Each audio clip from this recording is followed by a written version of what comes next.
भगवान शिव को प्रिय ऐसी 11 चीजें जो अर्पित करने से भोलेनाथ हर मनोकामना पूरी करते हैं। जल। शिव पुराण में कहा गया है कि भगवान शिव ही स्वयं जल हैं। शिव पर जल चढ़ाने का महत्व भी समुद्र मंथन की कथा से जुड़ा है। अग्नि के समान विष पीने के बाद शिव का कंठ एकदम नीला पड़ गया था। विष की उष्णता को शांत करके शिव को शीतलता प्रदान करने के लिए समस्त देवी देवताओं ने उन्हें जल अर्पित किया। इसलिए शिव पूजा में जल का विशेष महत्व है। बेलपत्र। भगवान के 3 नेत्रों का प्रतीक है बिल्वपत्र। अतः 3 पत्तियों वाला बेलपत्र शिव जी को अत्यंत प्रिय है। प्रभु आशुतोष के पूजन में अभिषेक व बेलपत्र का प्रथम स्थान है।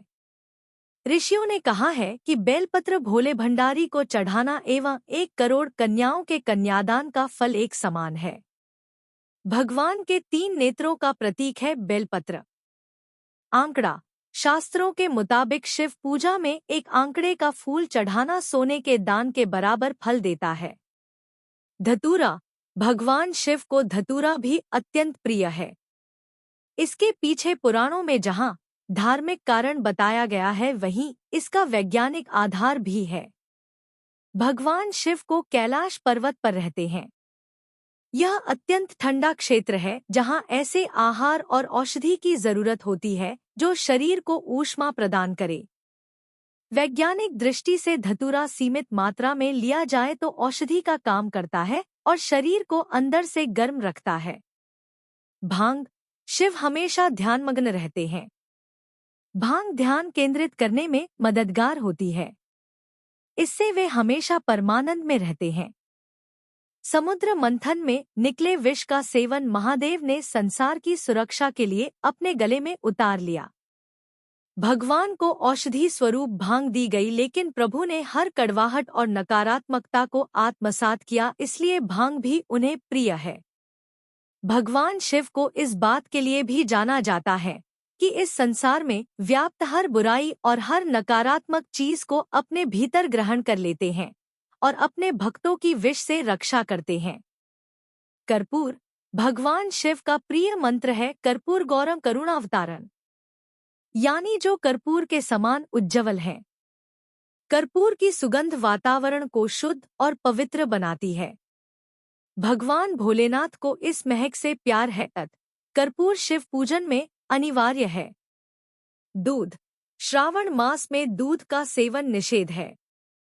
दूध इस मास में स्वास्थ्य के लिए गुणकारी के बजाय हानिकारक हो जाता है। इसीलिए सावन मास में दूध का सेवन न करते हुए उसे शिव को अर्पित करने का विधान बनाया गया है। चावल। चावल को अक्षत भी कहा जाता है और अक्षत का अर्थ होता है जो टूटा न हो। इसका रंग सफेद होता है। पूजन में अक्षत का उपयोग अनिवार्य है। किसी भी पूजन के समय गुलाल, हल्दी, अबीर और कुमकुम अर्पित करने के बाद अक्षत चढ़ाए जाते हैं। अक्षत न हो तो शिव पूजा पूर्ण नहीं मानी जाती।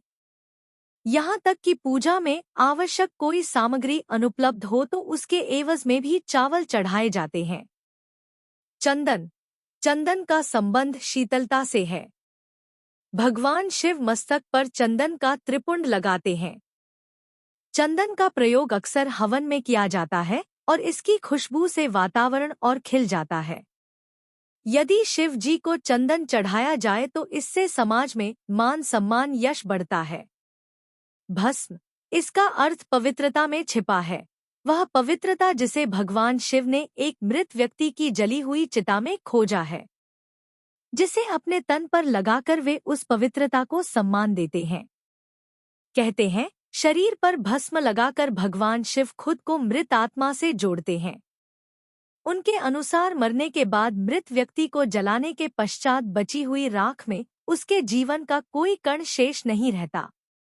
न उसके दुख, ना सुख, ना कोई बुराई और ना ही उसकी कोई अच्छाई बचती है। इसलिए वह राख पवित्र है, उसमें किसी प्रकार का गुणावगुण नहीं है। ऐसी राख को भगवान शिव अपने तन पर लगाकर सम्मानित करते हैं।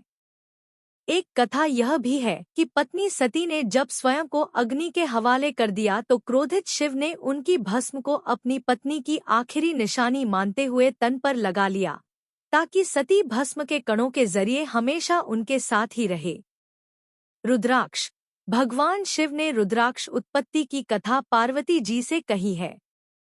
एक समय भगवान शिवजी ने 1000 वर्ष तक समाधि लगाई। समाधि पूर्ण होने पर जब उनका मन बाहरी जगत में आया, तब जगत के कल्याण की कामना वाले महादेव ने अपनी आंख बंद की।